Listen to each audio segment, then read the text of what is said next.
the special EDA meeting to order. Thank you, Lonnie. I'm assuming you're taping this. That's cool. And do we need to do a roll? I believe. Yes. Yep. And Matt will do roll for us. So Matt, if you would like to do the roll. EDA President Bailey. Here. EDA Member Carey. Here. EDA Vice President Dennis. Here. EDA Member Myers. EDA Member Pash. Or Posh, I'm sorry. It's Pash. I'm here. EDA Member Smoot. Here. EDA Member Thewis is absent. All right. Sounds good. So we'll go to the first item on the agenda. And Christine, are you taking us through this? I am. So I will. We're not going to do any minutes today. We'll do that at our next meeting on the 9th. So I'll just move directly to our items that we have. Perfect.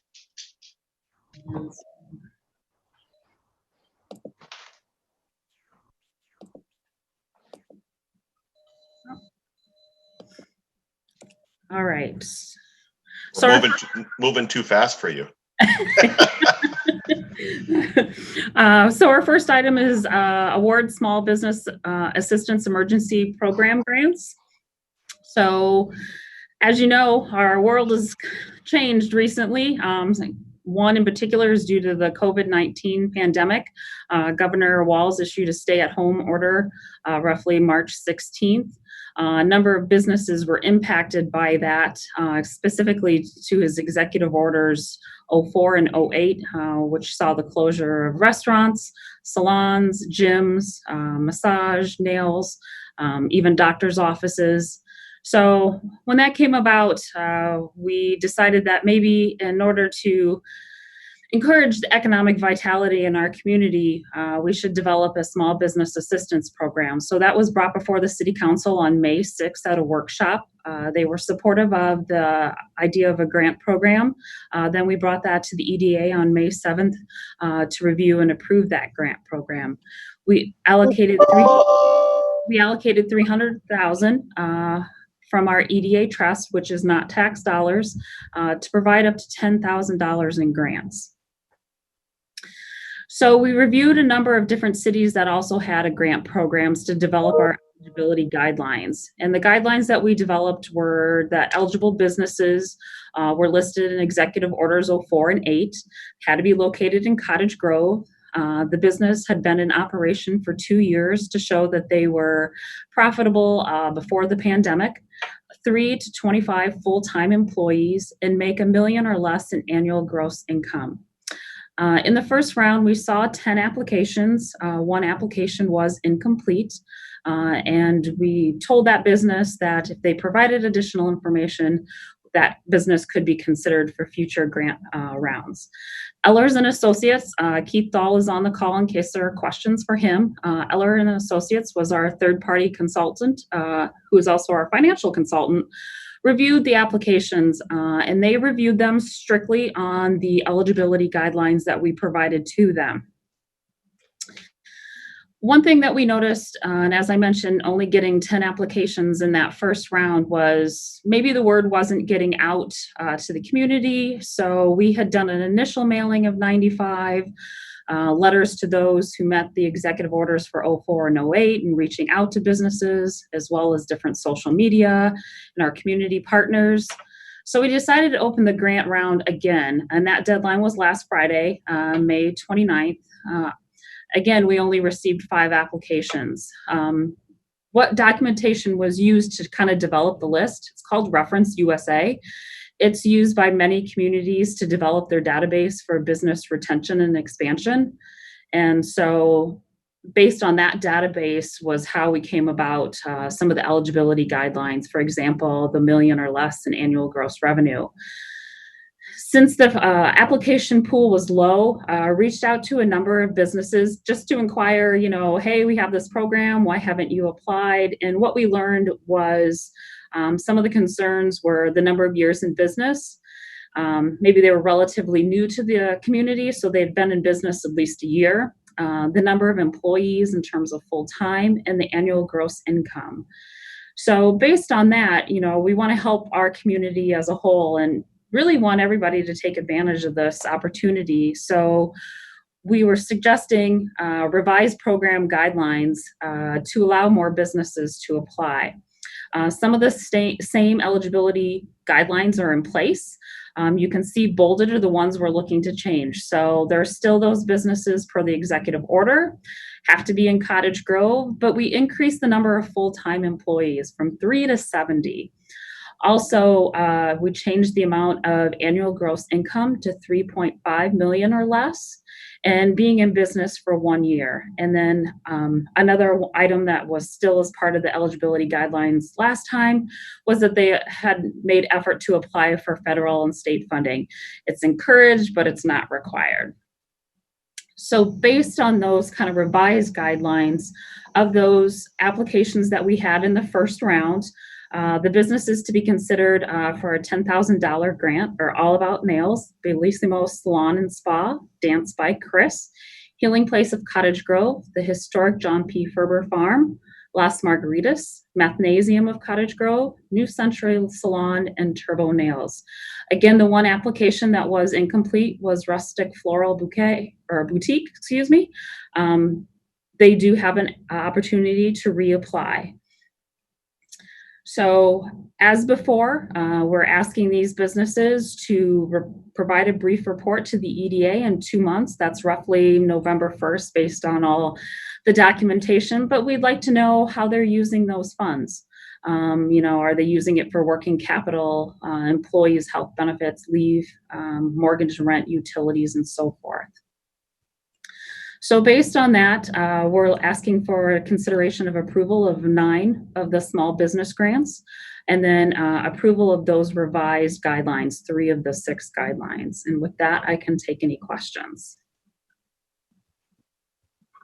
All right. Was there any EDA members that would like to ask any questions of Christine or anybody else on the 9 businesses that were chosen, but also changing the eligibility to allow additional businesses to apply, and then we'll come back and obviously give them the opportunity to get the funding. And unfortunately, I can't see everybody on the screen all at once, so if there is somebody, if you just want to alert me by chance. I'm not seeing anybody raising their hand. I'm not either. So, all right. So then if seeing no questions or comments under the circumstances, I will look for a motion. Now, are we doing these as separate motions, or can this be all into one? If we could do 2 separate, I'd appreciate it. Okay. So what we'll do then is we'll do the motion if somebody would like to do that for the item number 1 on the list that's before you under recommendations. Mayor, I'll make motion for item 1, approving 9 small business emergency assistant grants, each for $10,000 to All About Nails, Bellissimo Salon and Spa, Mathnasium of Cottage Grove, Dance by Chris, historic John P. Ferber Farm, the Healing Place of Cottage Grove, New Century Salon, Las Margaritas, and Turbo Nails. All right. So I have a motion by EDA Vice President Dennis. Do I have a second? I'll second. That's Aaron All right. Pash. Yep. Second by EDA member Pash. Any further discussions? All right. Hearing none. Matt, do you want to do the roll, please? We'll do EDA President Bailey. Aye. EDA Member Carey. Aye. EDA Vice President Dennis. Aye. EDA Member Myers. Aye. EDA Member Pash. Aye. EDA Member Smoot. Aye. EDA Member Theus. Aye. All right. So the motion does pass. So now we have the second item that's before us, which is item number 2 under recommendations. Again, I'll look for a EDA member to start the motion. I'll motion for the approval of revising 3 of the 6 eligibility guidelines to allow businesses to, I can't see that side of it. To apply if they. To apply if they have been in business for 1 year instead of 2, have been 3 and 70 employees. Full time. Okay, full-time employees and make 3.5 million or less in annual gross revenue and provide a Brief.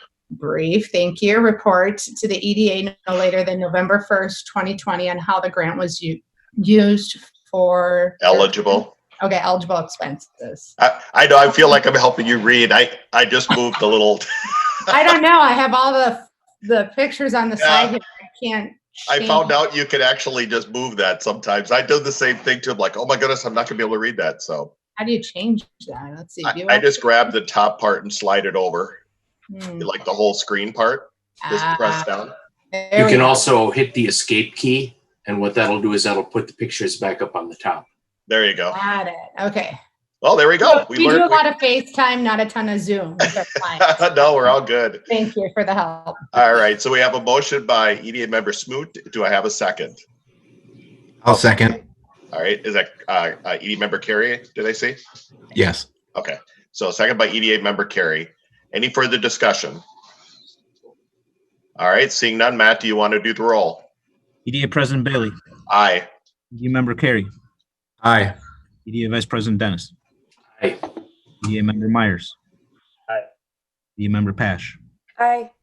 EDA Member Smoot, Aye. EDA Member Theus. Aye.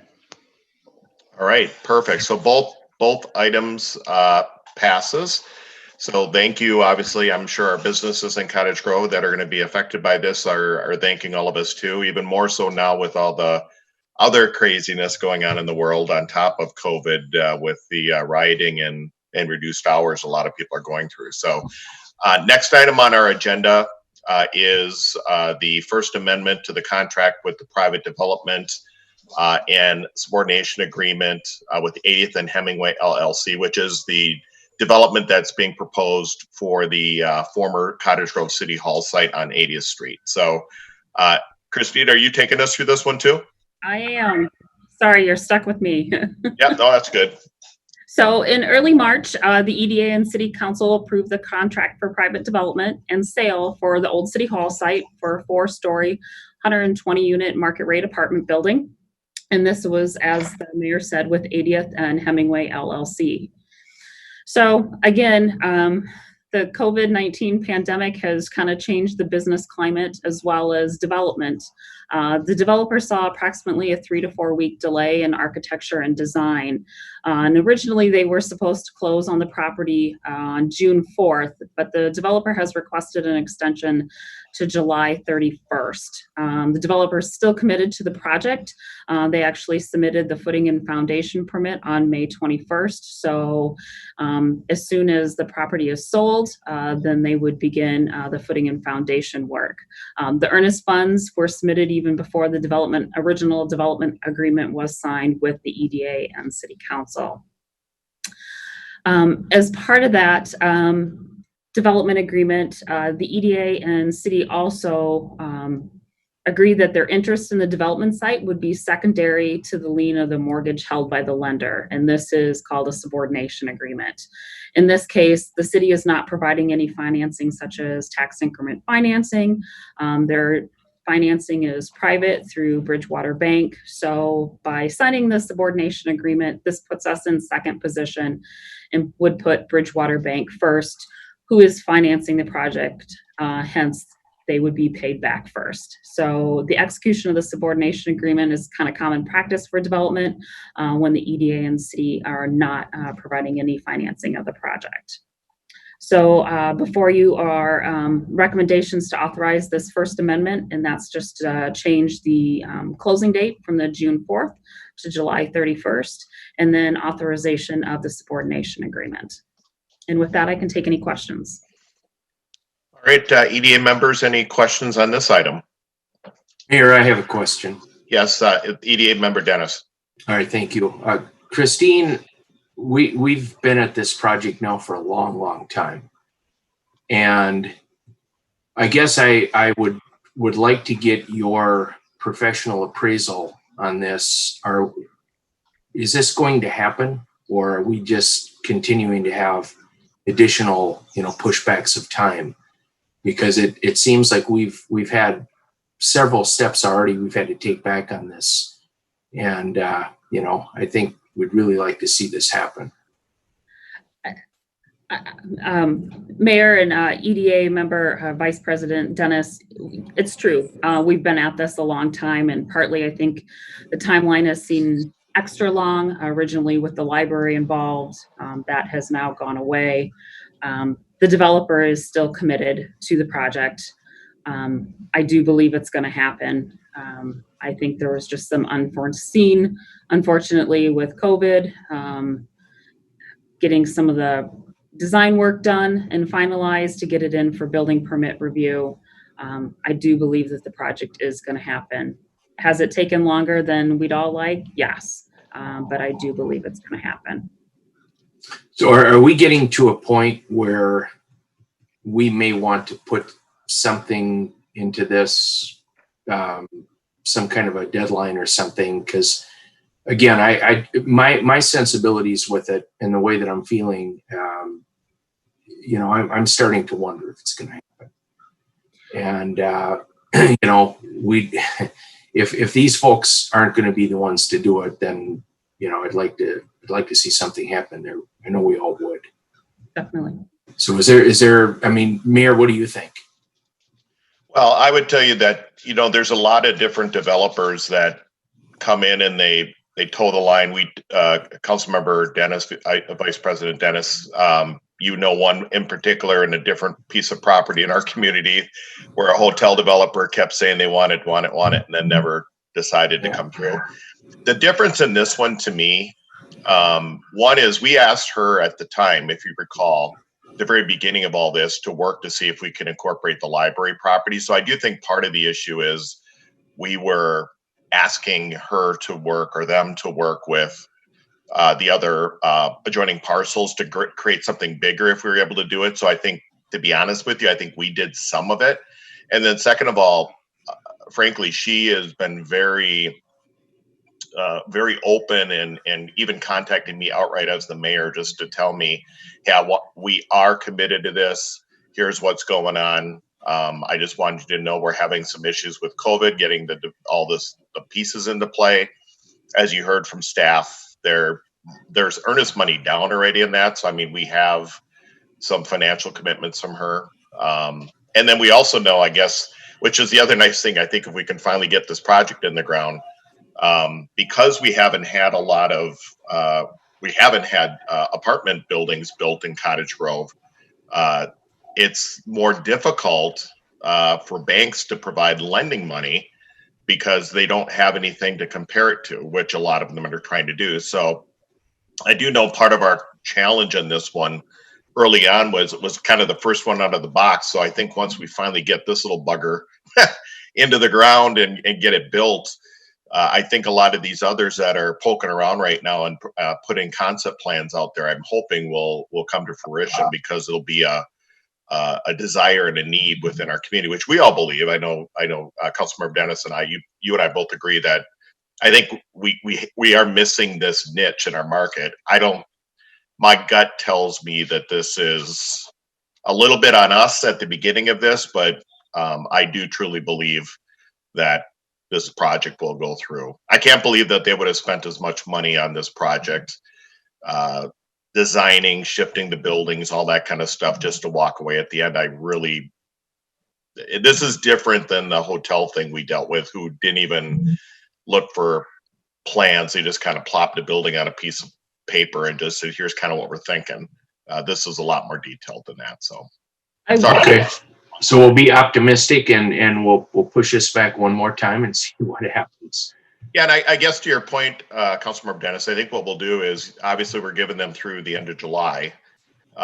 If it ends up being, or if it were to end up being pushed again, then I think we have maybe a private discussion first, and then a more public discussion about what the process is. I mean, I'm hoping it isn't going to get pushed again. But it's even like, I'll be honest with you, it's even like the situation with Pizza Ranch we're into right now. They own the property they bought from us, but they're having some financial issues, if you will, and they may or may not build that Pizza Ranch there now. So, and that's maybe not, I mean, everybody this is public, obviously, but it's up to them. They own the property. If they can make the dollars work, they're going to make it work, but they do own the property. So we'll see what happens with them in the future. Thank you. Any other comments from any other EDA members? So Christine, again, do you need these as two separate motions? Yes, please. Okay. So EDA members, if somebody would like to make the motion on the first bullet point, we can start from there. I'll go for it. I'd like to make a motion to authorize the First Amendment to the contract for private development between the City of Cottage Grove Economic Development Authority and EDA and Hemingway LLC. All right, so I have a motion by EDA member Myers. Do I have a second? Second. Second by EDA Vice President Dennis. Any further discussion? All right, Matt, will you do the roll? EDA President Bailey, Aye. EDA Member Carey, Aye. EDA Vice President Dennis, Aye. EDA Member Myers, Yeah. EDA Member Pash, Aye. EDA Member Smoot, Aye. EDA Member Thewis. Aye. All right, thank you. The motion carries. And then I'll have somebody make the recommendation on bullet point number 2 there. I'll authorize the subordination agreement between the Cottage Grove Economic Development Authority, City of Cottage Grove, and Bridgewater Bank. All right, that's a motion by EDA member Thews. Do I have a second? I'll second. Is that, that's EDA member Smoot? Yep. Okay. Any further discussions? All right, Matt, please do the roll again. EDA President Bailey, Aye. EDA Member Carey, Aye. EDA Vice President Dennis, Aye. EDA Member Myers, Aye. EDA Member Pash, Aye. EDA Member Smoot, Aye. EDA Member Thewis. Aye. All right, motion carries on this item too. So great, great job, everybody. Christine, is there anything else that I know there's no public hearings or anything? We do, if there is a screen here, obviously, our normal EDA meeting for 6.1 is in 2 weeks. So actually, it's next week. A week. Yep. Yeah, June 9th. next week. I'm sorry. I forgot we're into June already. So next week already. So there is an actual meeting. This was a special one. Is there any EDA comments or requests at this point, which is 6.2? I will just mention for the EDA, just that the City of Cottage Grove, if you haven't heard or seen already, we did put up banners highlighting and acknowledging our seniors for not just Park, but all the seniors that are graduating this year under the current pandemic situation. The City of Cottage Grove was at some point, we were just going to pay for the banners just as kind of our show of appreciation, but we did have 2 businesses who spoke to me that stepped up and covered the cost of those banners. And so I do want to acknowledge them and say thank you to our business park partner, Leafline Labs, which has been in town now for a few years. They've opened their business here in Cottage Grove. We work with them. They're supporting us here. And Tennis Sanitation. Both of them put the money together to pay for those banners that we were able to put up in our business district. So we want to thank them, and I appreciate that. The other item, obviously, as everyone is keenly aware, there's been a lot of unrest, I guess is probably the best way to put it, within the country, maybe even the world, if you will. And a lot of it starting, of course, up here in the Twin Cities. You probably have seen a lot of things that in our community, I know that have even been frankly shocking to me, and I'm sure shocking to many of you, to actually drive around town and see businesses of ours with boards over the windows and doors and pallets sitting in front, and a high police presence. I'm not going to go into a long diatribe other than to say, one, thank you to our city staff and public safety departments for all the work that they're doing to make sure that our community remains safe, as well as our business areas and public spaces remain, knock on wood, free of looting and such. We've been very present and working with our business owners, which is a big push of what we want to do here with the EDA on top of all the other things. And we continue to work with them, just so everybody knows. But on the other side, I did want to mention, because businesses we did not, other than the curfew, if you will, on Saturday and Sunday nights, the city council and the city has not instituted any requirements for businesses to be opening or closing at a certain time. So when you do see some of these things, like I had a lot of people reach out to me last evening because Walmart closed at 5. That was a decision that Walmart made on their own. Each business is kind of making their own decisions on those kind of things. So if people do ask you because you're wondering, or they're, why is this? It isn't because we have a threat, if you will, in our community at this point. We did have one on Friday.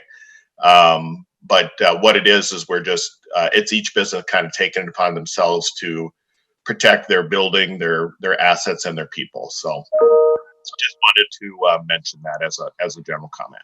Any other EDA comments? Okay, 6.3 is response to previous EDA comments. I don't believe we had any.